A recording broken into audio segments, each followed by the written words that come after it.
नमस्कार, आप देख रहे हैं फ्रंटलाइन 24। मैं हूं आपके साथ साहिबा सिंह।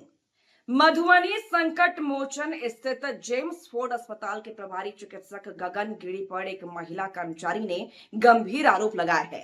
महिला कर्मचारी ने अपने शिकायत में कहा है कि अस्पताल में महिला कर्मचारियों के साथ अश्लील हरकत किया जाता है। उन्होंने अपने आवेदन में कहा है कि अस्पताल के ड्रेसिंग रूम और चेंजिंग रूम में अस्पताल के चिकित्सक द्वारा स्पाई कैमरा लगाकर महिला कर्मचारी का अश्लील वीडियो और फोटो बनाया जाता है। बाद में लड़कियों के साथ ब्लैकमेल किया जाता है।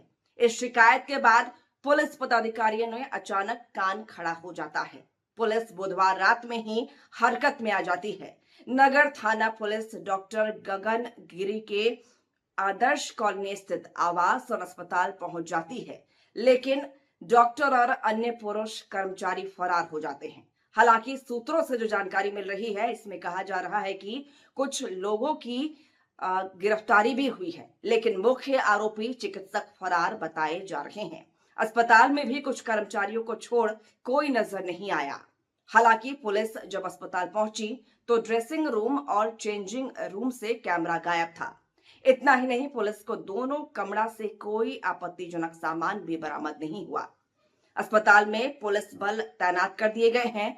सच्चाई क्या है यह तो पुलिस जांच के बाद में पता चलेगा, लेकिन इस घटना की चर्चा शहर में आग की तरह फैल गई है। दिन भर लोग अस्पताल परिसर पहुंचकर इस घटना की जानकारी लेते रहे। पुलिस जांच में जुटी है। अब देखना है कि महिला कर्मचारी जिन्होंने इतना बड़ा आरोप लगाया है, इसमें कितनी सच्चाई है। पुलिस फिलहाल कुछ भी नहीं बता रही है। अगर जांच में आरोप सही निकला तो इसे जघन्य अपराध माना जाएगा। महिला कर्मचारी ने कहा है कि मेरा मोबाइल छीन लिया गया और अस्पताल के प्रबंधक मुझे घंटों बंधक बनाकर रखा और प्रताड़ित करता रहा। अगर अस्पताल में इस तरह की विभत्स घटना हो तो लोग कैसे इलाज कराएंगे और महिला कर्मचारी ड्यूटी करेगी। लोग यह भी सवाल करते सुने गए कि अगर आरोप गलत है तो चिकित्सक और अन्य लोग क्यों फरार हैं। आरोप लगाने वाली महिला कर्मचारी पंडौल प्रखंड के किसी गांव की रहने वाली बताई जा रही है। डॉक्टर गगन गिरी के आवास और अस्पताल में फिलहाल सन्नाटा पसरा हुआ है।